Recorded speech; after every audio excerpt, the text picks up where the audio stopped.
Imagine walking through the palace of Montezuma II. The year is 1519. Around you, servants are preparing 50 golden cups, each filled with a dark, bitter liquid, flecked with chili, served cold. This isn't dessert. This is divine currency, and it tastes nothing like the chocolate that you've had before. You've eaten it your whole life. You probably have some in your kitchen right now. Well, what if I told you that chocolate was never supposed to be sweet?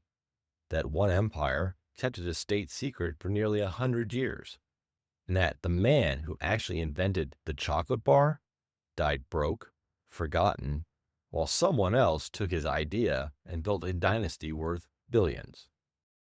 I'm Aiden Thomas of Hidden History, and this is the story of how we got life like a box of chocolates.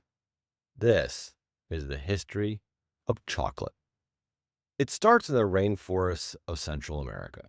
Around 1500 BC, a civilization called the Olmecs, the oldest major culture in Mesoamerica, discovered something growing wild in the jungle, a strange fruit, football-shaped, covered in thick, rigid skin. Inside, pale seeds buried in white pulp.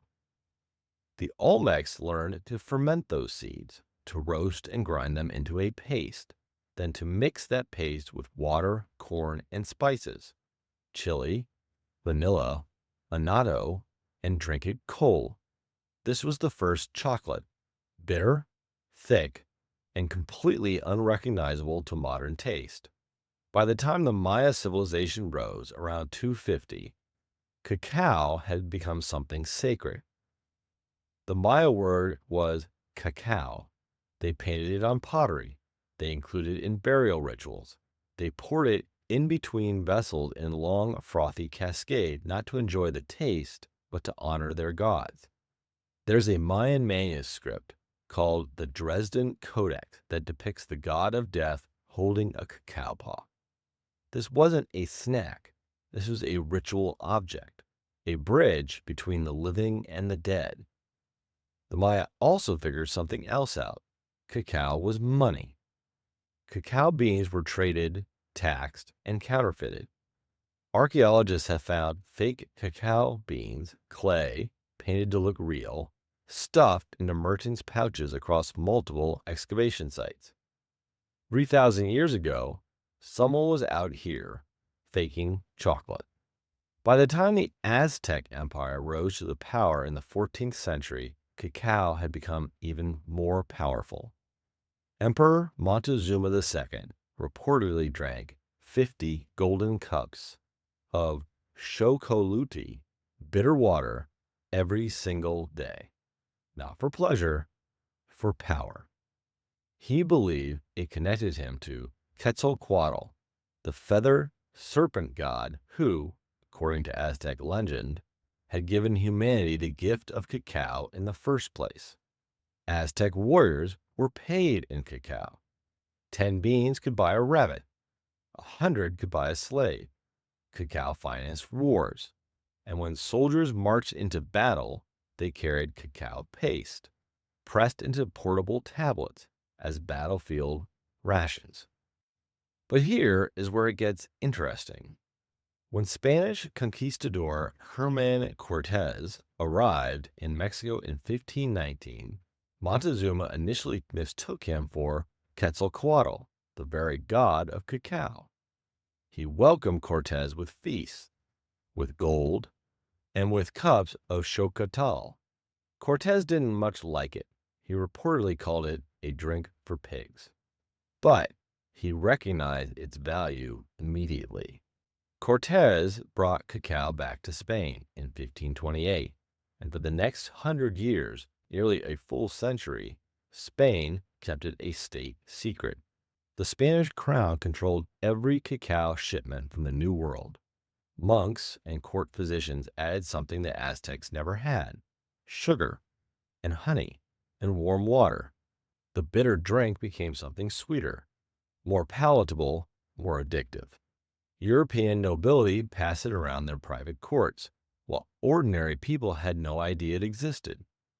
A drink of gods had become a drink of kings, and the Spanish Empire made a fortune off monopoly. 100 years of secret chocolate. By the 1650s, the secret was out. In 1657, the first chocolate house opened in London on Queen's Head Alley. It wasn't a cafe, it wasn't a dessert shop, it was a private club where wealthy men paid to drink liquid chocolate, debate politics, and conduct business. Samuel Pepys, the famous diarist, wrote about drinking chocolate to cure a hangover. Chocolate houses spread across Europe.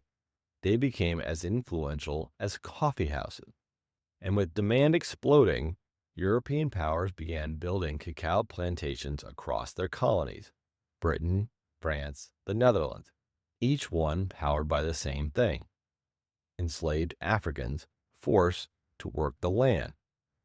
The sweet drink that European aristocrats enjoyed in their clubs was built on the back of the Atlantic slave trade. The two histories are inseparable. Chocolate and slavery grew up together.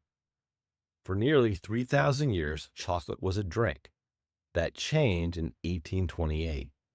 A Dutch chemist named Koenraad van Houten invented the cocoa press, a machine that could separate cocoa butter from cocoa powder, leaving behind a fine, dry solid that dissolved easily in water. The cocoa butter he squeezed out could be recombined with ground cacao to create something entirely new, something solid. It was a British manufacturer named Joseph Fry who figured out what to do with it.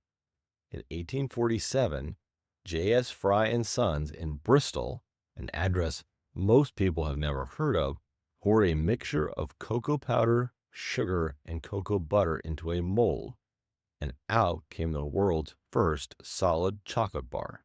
Not Hershey's, not Cadbury's, Joseph Fry, who died without a fraction of the fame either company would receive. By the 1870s, the Swiss had entered the race. Daniel Peter discovered that his neighbor in Vouillé, a man named Henry Nestle, had invented condensed milk. Peter used it to produce milk chocolate in 1875. 3 years later, Rudolf Lindt invented the conking machine, which gave chocolate its signature smooth, velvety texture. In less than 50 years, chocolate had gone from a luxury drink to an industrial product, made in factories, shipped worldwide, sold for pennies. Which brings us to Cadbury, and one of the most successful marketing schemes in modern history. In 1861, Richard Cadbury, son of the founder, began selling chocolates in heart-shaped boxes, decorated with flowers and cupids. He tied them directly to Valentine's Day. He didn't invent Valentine's Day, but he invented the idea that love should be expressed through chocolate. That association, romantic devotion, measured in confection, was manufactured deliberately by a Victorian businessman who needed to move more product. It works so well that Americans now spend over $2 billion on Valentine's Day chocolate every single year. Around the same time, William Cadbury, the next generation, discovered that the cocoa from Cadbury's chocolate was being harvested using forced labor on the Portuguese island of São Tomé, off the coast of West Africa. He knew for 7 years before going public. 7 years of selling chocolate he knew was tainted. When a journalist exposed it in 1908, Cadbury sued for libel. He won. 1 farthing in damages. Today, the Ivory Coast and Ghana produce over 60% of the world's cocoa, and child labor on West African cocoa farms remains a documented, ongoing crisis. The industry has pledged to end it multiple times. Multiple times it has failed. The chocolate bar traces a line back 3,500 years to an Olmec farmer in the Central American jungle, to a Mayan priest pouring frothy liquid between 2 vessels at a burial altar, to an Aztec soldier pressing paste into tablets before battle. It went from sacred to secret, from secret to currency, currency to a drink of kings, from a drink of kings to an industrial product, to a Valentine's Day tradition you didn't know was invented by a man covering up a scandal. And the person who actually gave you that chocolate bar wasn't Hershey, it wasn't Cadbury.